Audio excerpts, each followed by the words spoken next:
خانم آقایان سلام، من رضا بیانپور هستم، کارشناس اتحادیه موبایل. اینجا زوم لبه، قراره که یک گوشی دیگه با هم باز کنیم، بررسی کنیم، داخل محتویاتش رو ببینیم. امروز اومدیم سراغ سامسونگ A53 5G. با من تا آخر ویدیو همراه باشید، امیدوارم که از این ویدیو لذت ببرید. خب همونجوری که میدونید برای باز کردنش باید روی پد حرارتی قرار بدیم تا در پشت به راحتی باز بشه. قبلا این کار رو انجام دادیم، در ما به راحتی باز میشه در پشتمون که وقت برنامه رو زیاد نگیریم.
خب دستگاه رو کامل باز کردیم براتون، تک تک قطعات رو با هم بررسی میکنیم، ببینیم که ساختار استراکچر دستگاه به چه صورتی هست. اولین چیز LCD یه تیکه و کامل این دستگاه هستش که متاسفانه اگه زمانی بشکنه شما مجبوری تمام این قطعاتی که رو میز همه میبینین رو مجدد بچینین توی یک LCD جدید. یکی از علتهای گرون بودن دستگاه‌های سامسونگ LCDش به این خاطر هستش. باتری دستگاه هست و بقیه مشخصات که شاسی دستگاه از قسمت فینگرپرینت دستگاه هست که کامل مشخص است که روی دستگاه ما باقی گذاشتیم. این مادربرد دستگاه هستش که قسمت بالایی دستگاه قرار میگیره، هارد، CPU و بقیه مشخصات و متعلقات دستگاه. همونجوری که میدونید دستگاه مادربرد به این شکل توی دستگاه قرار میگیره. اگه زمانی آب بخوره خب میبینید که از قسمت بالایی دستگاه امکان داره که برد شما کلا آسیب ببینه، ولی قسمت پایین دستگاه ما ساب برد رو داریم یا همون قسمتی که رابطه بین شارژ و خود مادربرد دستگاه هستش که به این شکل قسمت پایین دستگاه قرار میگیره که با یک فلت یا یک کابل پایین دستگاه قسمت LCD و شارژ دستگاه به خود مادربرد ارتباط برقرار میکنه. خیلی وقتا قطعی این فلت باعث میشه که دستگاه شما دیگه شارژ نکنه. از قسمتایی که متعلق پایین دستگاه است، اسپیکر دستگاه هستش که قسمت پایین دستگاه قرار میگیره و در حقیقت شما صدا رو از این قسمت میشنوین و دوربین های دستگاه هستش که دوربین اصلی دستگاه و باقی دوربین هایی که روی دستگاه هست. همونجوری که میبینید دستگاه تقریبا از 4 تا دوربین تشکیل شده به اضافه دوربین سلفی که این دستگاه تقریبا منحصر به فرد میکنه. نکته‌ای که میخوام درباره A53 بهتون بگم، A53 هایی که تقریبا چند وقت پیش وارد ایران شدن با سیستم ایرانسل یه خورده مشکلاتی دارن و اون هم سامسونگ اعلام کرده که با آپدیت مشکل رو برطرف میکنه، مثل دستگاه‌های قبلیش مثل A52s که LCD پرپر میزد.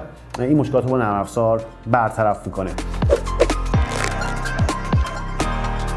خیلی ممنون که تا اینجا با من همراه بودید. حتما لایک بکنید پستای ما رو، کامنت برامون بذارین، چنل یوتیوبمون هم سابسکرایب بکنید. ممنون که تا اینجا با ما همراه بودید.